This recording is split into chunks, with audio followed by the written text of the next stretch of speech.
decided on whether or not to make this video because of a sick day, chemo, yada yada. Dane's interview with Sasha Riley. Bless you, Sasha Riley, for speaking out. Sasha is a male survivor of Epstein, willing to go on the record on audio and name names. Listen to what she says. She is a child abuse prosecutor. To several hours of an interview with Epstein survivor Sasha Riley. Go and listen to for free. But before you do, I need to give you the strongest trigger warning I can possibly give.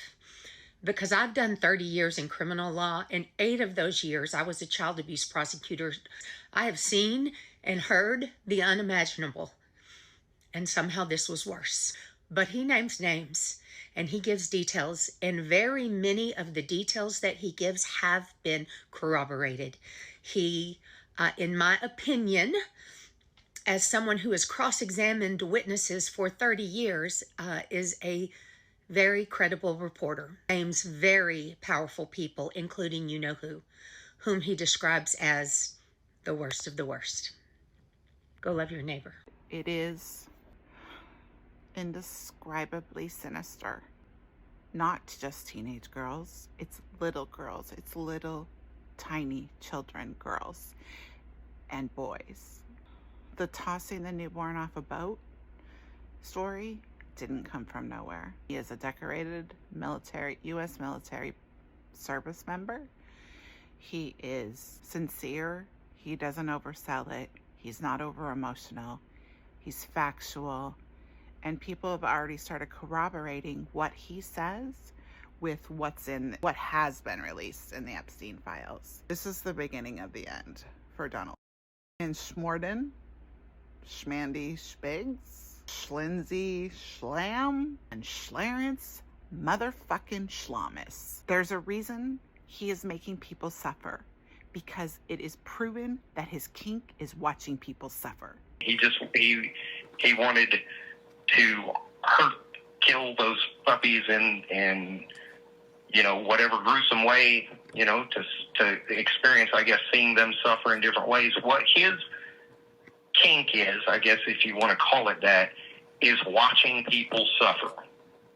He likes to destroy people physically, mentally, during the process of the assault. That's why he stands out so much in my memory.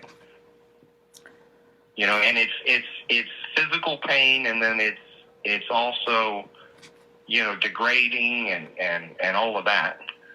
But his thing was to just try to destroy human beings to the utmost that he could possibly do it. So not only does he want and is working towards a white nationalist America with these ICE raids, never forget that he is doing this also because he gets off on people suffering. He wants women dragged out of their cars. He wants pregnant women dragged in the snow. He wants 16-year-old Target workers to be harassed and filmed for their propaganda and then dropped off 2 miles later at a different store. He's the worst of the worst. Epstein worked for him. He was the boss. Think about this.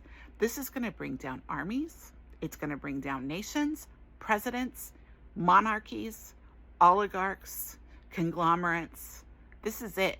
I need you to send that interview to your people who you only talk to through email, people who don't watch TikTok, people who aren't on social media or say they're apolitical. You can't just be Megyn fucking Kelly and say, oh, but 16-year-old girls. This isn't that.